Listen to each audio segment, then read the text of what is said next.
Mars c'est terminé, j'ai vu 15 films, review. Je suis trop contente parce qu'il y a genre que, je pense, 3 films qui sont un peu nazes. Mais tout le reste, c'est soit bien, soit trop cool.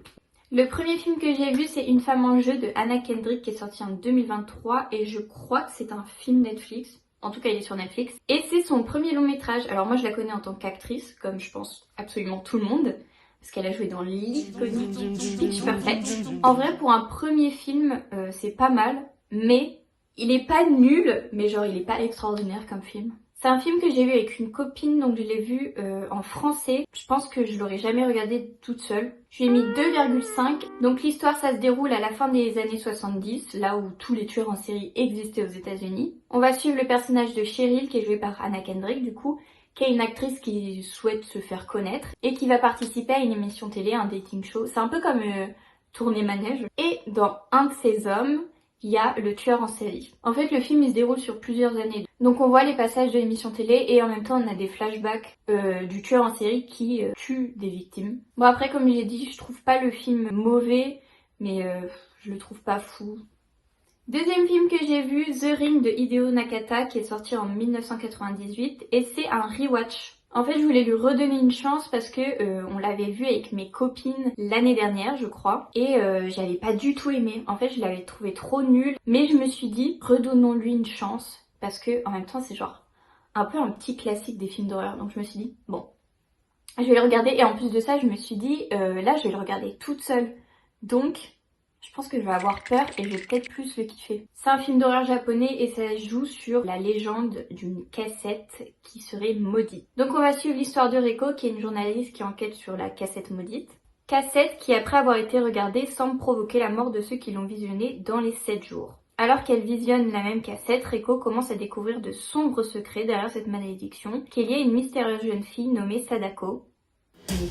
Au fur et à mesure de son enquête, Reiko tente de comprendre le lien entre la vidéo, la mort imminente et le passé tragique de Sadako, tout en essayant de trouver un moyen de briser la malédiction. Je sais pas pourquoi, mais en lançant le film, j'avais trop peur. J'ai hésité à arrêter le film. Je pensais qu'il y avait des screamers, et si je dis pas de bêtises, il y en a pas. Je lui ai quand même monté sa note parce qu'à l'époque, je lui avais mis 2,5, là je lui ai mis 3. Je sais pas, il manque vraiment un truc qui fait très peur, mais peut-être que vous aurez peur, donc peut-être regardez-le. Le troisième film que j'ai vu, c'est un film d'animation, Ma vie de courgette de Claude Barra qui est sorti en 2016 et j'ai fait que pleurer. Alors, peut-être c'est parce que j'allais avoir mes règles, je ne sais pas, mais je pense que non, dans tous les cas, le film est triste en fait. Donc préparez vos mouchoirs, on sait jamais. Après la mort de sa mère, Courgette va se retrouver en foyer où il va rencontrer des enfants de son âge et il va apprendre à les connaître et à devenir ami avec eux. Le film est trop mignon, il est trop bien écrit, il est tout simple, mais je sais pas, il fonctionne trop bien. Ensuite, j'ai vu The Quiet Family de Kim Ji-woon qui est sorti en 1998 lui aussi. Du coup, c'est un film coréen et c'est une comédie d'horreur. Moi, j'avais déjà vu 2 films de lui que j'avais adoré. Alors surtout I Saw the Devil qui était trop bien. J'avais vraiment adoré le film. Et A Tale of Two Sisters qui est aussi excellent. Et là, j'ai un peu moins aimé, je lui ai mis que 3. On suit la famille Kang qui gère une auberge de voyageurs perdus au milieu des montagnes. Leur premier client se suicide et ils décident d'étouffer l'affaire pour pas que ça porte préjudice à leur business. Ce qui va déclencher une série d'événements macabres et un peu absurdes en vrai. Genre pendant tout le film tu te dis mais pourquoi ils font ça? Genre arrêtez, soyez normaux, changez de métier, je sais pas, faites un truc mais personne ne vous force à faire ça mais bon. Par contre le casting est fou, on a genre 2 des plus gros acteurs de Corée. On a Choi Min-sik, il a joué dans Old Boy, dans Lady Vengeance, du coup I Saw the Devil aussi. Et on a Song Kang-ho qui a joué dans Parasite, Memories of Murder, dans Sirs, dans The Host, dans Snowpiercer. Bref, c'est le chouchou de Bong Joon-ho. Ensuite, un autre film que j'ai vu sur Mubi, parce que The Quiet Family, je l'avais vu sur Mubi, c'est The Princess Bride de Rob Reiner qui est sorti en 1987. Alors j'aurais peut-être dû lire le résumé avant de regarder le film parce que j'étais un peu deg. Parce qu'en fait c'est raconté comme les nouvelles aventures d'Aladdin, genre... pas nul comme ça, mais genre un grand-père qui lit une histoire à son petit-fils. Donc il y a des moments dans le film où en fait ça nous coupe dans l'histoire et genre on voit le grand-père lire à son fils. Genre je pense que ça aurait été tellement mieux que ce soit juste une histoire comme ça un peu farfelue mais... Donc c'est l'histoire d'un garçon de ferme qui est devenu pirate et qui rencontre de nombreux obstacles. ennemis et alliés dans sa quête pour retrouver son véritable amour. Et le film est trop cool, genre le film est trop bien, mais je suis dégoûtée que ce soit raconté comme ça en fait. Parce qu'en plus le film est drôle, hein. Il y a vraiment des scènes qui sont hyper fun. J'ai mis 3,5 avec un petit cœur parce que vraiment le film est trop cool, mais je suis dégoûtée que ce soit raconté comme ça. Le personnage principal était hyper cunty, genre avec sa petite moustache, sa petite épée, une icône lui aussi. Et en plus j'ai appris que c'est le même acteur qui joue dans Saw, le docteur là, qui se coupe le pied, et aussi dans Dracula, et genre j'avais jamais remarqué que c'était les mêmes personnes. Après sinon le film est vraiment trop bien, genre regardez-le, il est trop cool, je l'adore. Prochain film que j'ai vu, c'est The Cell de Tarsem Singh qui est sorti dans les années 2000 avec Jennifer Lopez. J'ai trop aimé le film, genre la DA du film est folle. Ça me fait penser aux anciens jeux vidéo, genre d'horreur comme Resident Evil, Silent Hill. C'est un peu le même genre, enfin je sais pas, il y a la même ambiance. Oh, j'adore. J'ai mis 3,5 avec un cœur et en fait j'ai hésité à lui mettre 4. Mais en même temps je comprends les critiques, du coup ça m'a fait un peu baisser ma note, mais... je sais pas, j'hésite encore un peu je crois. On suit Catherine Dean, donc qui est jouée par Jennifer Lopez.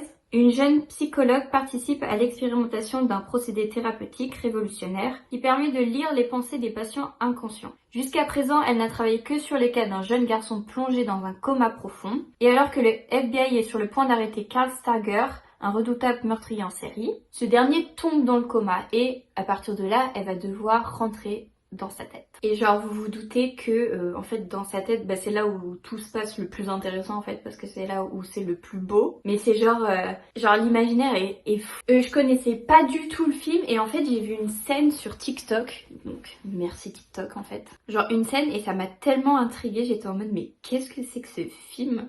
J'étais entre mi-film de merde et en mode mais en fait j'aime trop. Et du coup après j'ai été chercher du coup sur Letterboxd. Et en fait c'est le mec qui a fait The Fall. Alors The Fall faut que je le voie, je l'ai pas encore vu. Mais apparemment c'est un film de fou. Je trouve pas Jennifer Lopez particulièrement bonne dans le film. Après je la trouve pas catastrophique comme certains disent. En vrai l'histoire est peut-être un peu mid. Mais genre l'esthétique du film relève tout. Donc il n'y a pas besoin de plus en fait, juste apprécier un beau film. Ensuite j'ai vu un film qui est sorti cette année, Real Pain de Jesse Eisenberg, qui est un drame comédie. Ensuite, deux cousins juifs qui vont partir en Pologne pour honorer leur grand-mère qui a grandi là-bas. En Pologne, ils vont se retrouver dans un petit groupe où ils vont découvrir l'histoire juive de la Pologne. Pologne ? De la Pologne. Bon, c'est une comédie, donc il va se passer plein de petites péripéties avec des histoires de famille qui ressortent. C'est un film qui a beaucoup plu, du coup je m'attendais à de ouf le kiffer et je l'ai pas tant aimé que ça, je lui ai mis 3. Qui est bien, mais je sais pas, il m'a pas plu plus que ça. Alors pour ce film, attention, les mineurs partez, ok? C'est L'inconnu du lac de Alain Guéraudy qui est sorti en 2013. C'est aussi un film qui est sur Mubi. Trigger warning, il y a beaucoup de zizi et les personnes, en fait les personnages sont pendant tout le film nus en fait. Il y a aussi beaucoup de sexe. Ça se passe dans le sud de la France, en été. On suit le personnage de Franck qui se rend régulièrement au bord d'un lac, là où en fait il y a toute une communauté gay qui recherche l'amour et un peu plus. Il va rencontrer Henri, un divorcé solitaire, et ils vont se lier d'amitié. Et en même temps il va rencontrer Michel, un beau nageur qui va beaucoup lui plaire. Mais quelque chose de sombre va arriver. J'ai pas envie d'en dire plus sur le film, à part qu'il y a beaucoup de nudité, donc vraiment vous serez prévenus, moi je l'étais pas. Le film est vraiment bien. Par contre, à mon avis, ça plaira pas du tout à tout le monde. Je pense que ça va plaire genre à une personne peut-être. Mais bon, moi j'adorais. Ensuite, j'ai vu un film d'horreur de 2022, Skinamarink. C'est un film de Kyle Edward Ball. On va suivre deux enfants qui vont se retrouver tout seuls dans leur maison en pleine nuit. Leur père a disparu, les fenêtres ont disparu et les portes ont disparu. Je sais pas quoi penser du film. En fait, je savais à quoi m'attendre parce que j'avais lu des reviews et j'avais entendu des gens en parler. Donc je savais que c'était genre un film qui était lent, où il y avait pas forcément des éléments qui faisaient très peur et que c'était des plans très fixes en fait. En fait, il y a une horreur qui est cool parce que c'est un peu un truc qu'on pourrait retrouver sur internet ou genre que Feldy pourrait en parler. Peut-être c'est vraiment... c'est filmé des plans du coup très fixes. Il y a beaucoup de grains, on voit pas grand chose, il y a un petit filtre bleu, c'est bien filmé, hein, c'est beau. Genre c'est un peu bizarre, mais ouais, je sais pas, pour moi le film fonctionne pas tant que ça. Et en même temps je dis ça, mais le film fonctionne bien sur le fait que, en fait, genre, tu te dis mais en fait là il se passe rien, mais peut-être qu'il va y avoir un screamer genre juste après. Bon, Paul, il n'y a pas de screamer et en fait on attend, voilà, pendant à peu près tout le film. Moi je sais que j'ai eu peur à un moment donné, mais pour un truc, mais genre what the fuck, j'étais en mode attends mais j'ai eu peur de ça. En fait à un moment donné il y a une chaise qui se retrouve au plafond, c'est trop nul à dire comme ça. Mais je sais pas, j'étais mal à l'aise. Donc trop bizarre. Et ensuite, à un moment donné, un truc qui m'a fait peur, c'était on voit le front d'une personne, mais genre, je crois qu'on voit les yeux aussi. Et genre, je sais pas, ça faisait peur. Donc ça a bien fonctionné. Mais en fait, je sais pas, genre, je pense que le film aurait pu durer 20 minutes. Et genre, ça aurait été un super court métrage. Mais là, je crois qu'il dure 1h30. J'aime bien la fin du film, mais en fait j'aime bien parce que j'ai un problème avec le sang, donc il y a un moment donné où il y a du sang et je trouvais ça cool. En fait, non, genre, l'atmosphère est cool, mais vraiment, ça aurait mérité d'être beaucoup plus court. Je l'ai pas noté vu que je sais pas. Ensuite, film dont je suis extrêmement déçue. En fait, je trouvais le film trop bien et puis il y a eu la fin et genre... C'est À ma sœur de Catherine Breillat qui est sortie en 2001. On suit deux sœurs, donc il y a Anaïs qui a 12 ans et qui est un peu le vilain petit canard de la famille. Elle est grosse, on n'arrête pas de le rappeler dans le film, donc il y a plein de commentaires là-dessus. Et on a la plus grande sœur, Elena, qui a 15 ans et qui, elle, ne ressemble en rien à sa sœur. Donc pendant l'été, Elena va rencontrer un garçon qui est beaucoup plus vieux qu'elle et elle va vouloir perdre sa virginité avec lui. C'est un peu lourd hein, comme histoire. En fait, il y a un truc de manipulation, genre le mec est horrible. En fait, je trouve que le film était bien, mais là où le film, pour moi, genre, passe de ça à ça, c'est la fin qui est horrible. Je vais spoiler parce que dans tous les cas, enfin, je m'en fous, genre, regardez pas le film en fait. En fait, à la fin, la mère et Elena vont se faire tuer sur une aire d'autoroute et Anaïs, elle, va se faire agresser dans les bois. Et en fait, c'est tellement violent comme scène et tellement genre... Enfin, je sais pas, tout est montré, c'est horrible. C'est un corps d'enfant. Parce que l'actrice était vraiment enfant dans le film. Et, enfin, je sais pas, c'est hyper graphique, ça me dégoûte. Quel film de merde, en fait. En fait, tout le message du film était bien jusqu'à la scène que je trouve dégueulasse et pas nécessaire. En fait, tu peux faire un film où tu parles de ces sujets-là, mais déjà, t'es pas obligé de montrer. Et pas de cette manière. Enfin, je sais pas. Trop bizarre. Nul à chier sur 20. Oublions tout ça, ensuite j'ai revu Nosferatu. I love this bitch so much. Je pense que vous êtes anti-moi si vous n'aimez pas Nosferatu en fait. Je ne comprends pas le film et je l'ai encore mieux noté, je lui ai mis 5, voilà. Je n'ai plus rien à foutre, c'est un de mes films préférés. J'avais tellement envie de le revoir que genre je tenais plus sur ma chaise, j'étais tellement excitée de le revoir. C'était tellement bien. J'ai pas d'autre chose à dire, j'ai déjà fait une review dessus donc voilà quoi, mais le film est excellent. Je ne comprends toujours pas les rageux. Ensuite, j'ai vu un autre film qui était trop bien. Si vous passez une journée de merde, regardez-le parce que moi j'avais genre et j'ai regardé le film et là tout allait mieux. C'est 30 ans sinon rien de Gary Winnick qui est sorti en 2004 et en vrai je crois que c'est un peu un classique mais je l'avais jamais vu. Il y a Jennifer Garner et Mark Ruffalo dans le film. Humiliée à sa fête d'anniversaire, Jenna Ring, 13 ans, fait le souhait de devenir adulte. À son réveil, elle a 30 ans et est rédactrice d'un magazine de mode. J'ai mis 4,5 avec un petit cœur, je n'ai pas mis 5 parce qu'en fait j'ai genre un mini défaut. En vrai j'aurais pu mettre 5 mais vas-y. C'est que je trouve que genre au début du film, donc quand elle a 13 ans mais qu'elle se retrouve à avoir 30 ans, je trouve que Jennifer Garner joue un peu mal. Genre je sais pas, c'était un peu trop bizarre, genre ça dénote un peu avec le reste du film, où l'acting était vraiment un peu exagéré, bizarre. Mais bon, à part ça, trop bien comme film, j'ai adoré. J'avais vraiment... Il m'a redonné sourire, il m'a redonné envie de vivre en fait. Après, j'ai regardé Cadeau Lake de Céline Helg et de Logan George qui est sorti en 2024, donc hyper récent. Pour toutes mes Teen Wolf girlies, il y a Dylan O'Brien dedans. Lorsqu'une fillette de 8 ans disparaît mystérieusement, une série de meurtres et de disparitions antérieures commence à être liées, modifiant à jamais l'histoire d'une famille brisée. J'ai trouvé le film trop cool. Je lui ai mis 3,5.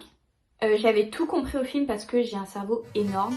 Alors petit spoil, en fait c'est comme Dark. Donc c'est pour ça que j'avais absolument tout compris.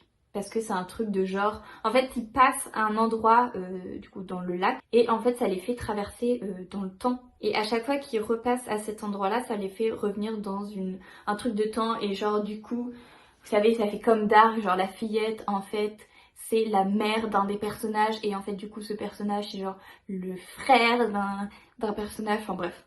C'est des trucs comme ça, mais c'était trop cool. Et le fait que ce soit un peu prévisible et que, genre, j'ai deviné absolument tout, bah ça gâche pas le film, donc ça c'est cool, ça c'est une bonne chose. J'adore le fait que ça se passe en Louisiane et donc du coup c'est marécage, j'adore l'ambiance. D'ailleurs j'ai découvert qu'apparemment j'avais peur des marécages. De toute façon l'eau me fait peur, mais genre, je sais pas, avec ces grands arbres et tout, oh, j'aime pas du tout. Mais j'adore en même temps, c'est trop beau. Avant-dernier film, j'ai vu Zola de Gianisa Bravo qui est sorti en 2020. C'est un film qui est basé sur des tweets d'une meuf et ils ont adapté ça en film. Zola, une serveuse et stripteaseuse de Détroit, se lie d'amitié avec une de ses clientes, Stéphanie, elle aussi stripteaseuse. Cette dernière la convainc de participer à un week-end en Floride où elle pourrait se faire un peu plus d'argent en dansant dans des strip clubs. Mais le voyage va très mal se passer parce qu'en fait ça va se transformer en proxénétisme. Le film est trop bien, j'ai mis 4. Il est trop beau, c'est produit par A24. C'est marrant aussi. Et il y a des idées de genre de mise en scène qui sont trop cool. Ça parle de proxénétisme, donc il y a des scènes qui sont pas très fun à voir, même pas du tout fun à voir. Dernier film, et c'est Dinner in America de David Rimmer qui est sorti en 2020 et qui avait fait beaucoup parler de lui sur TikTok, genre l'année dernière je crois.